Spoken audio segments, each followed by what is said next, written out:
అందరికీ నమస్కారం. ఇతను 4th క్లాస్ వరుణ్. ఇతను వాళ్ళ నాన్న వేరే గ్రామం నుంచి ఇక్కడ వలస రావడం జరిగింది. మామూలుగా వేరే జీతం ఉండడం, ఒక తోటలో జీతం ఉండి పని చేసుకుంటూ ఉంటాడు. ఇతను మా స్కూల్లో 4th క్లాస్ చదువుతున్నాడు.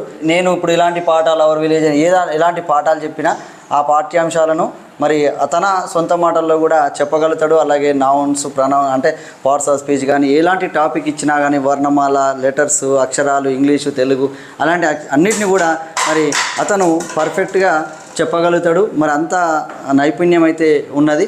మరి అది ఇంకా వేరే విద్యార్థులు కూడా కొంత చెప్పగలుగుతారు. కానీ ఇతను మామూలుగా ఇప్పుడు నేను ఎక్కువ వీడియోలు చేయడం వల్ల చాలా ఇబ్బంది, అంటే దాన్ని ఎడిటింగ్ చేయడం, అప్లోడ్ చేయడము కొంత నాకు ఆరోగ్యం మీద ప్రభావం అయితే చూపుతుంది. కాబట్టి నేను వీడియోలు తక్కువ చేయాలని మాత్రం అనుకుంటున్నా.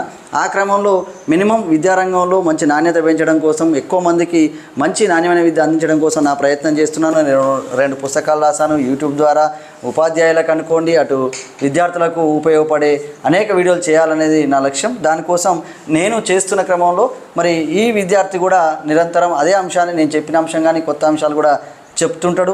అలా చెప్పడం ద్వారా మనకు అంటే ఎక్కువ మందికి రీచ్ కావడం అయితే జరుగుతుంది, ఎక్కువ మంది చూడడం కూడా జరుగుతుంది. ఒక చిన్న వయసులోనే ఒక టీచర్గా ఎంత చెప్పాలనో ఆ విధంగా చెప్పడం వల్ల ఎక్కువ మంది విద్యార్థులు కానీ తర్వాత చాలామంది కూడా చూస్తూ ఇతన్ని చాలామంది అభినందించడం, వేల కామెంట్స్, లక్షలలో కూడా చాలామంది ఇతని వీడియోలను మరి ఫేస్బుక్, ఇన్స్టాగ్రాము, తర్వాత యూట్యూబ్లలో కూడా చూడడం జరుగుతుంది. ఇంకా కూడా ఈ విద్యార్థి భవిష్యత్తులో అనేక అచీవ్మెంట్స్ సాధించాలని కూడా నేను కోరుకుంటున్నాను. అతని లక్ష్యం కలెక్టర్ కావాలని.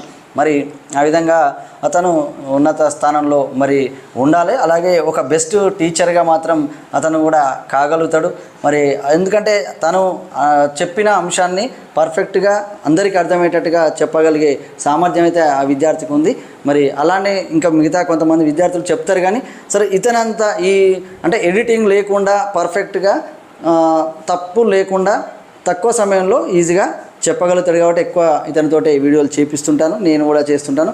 ఇంకా వేరే ఎడిటింగ్ చేయడము, వేరే వాళ్ళు చెప్తే కొంత టైం వేస్ట్ అవుతాను ఉద్దేశంతో నేను వేరే వాళ్ళ విద్యార్థులతోటి అంతగా చెప్పించడం లేదు.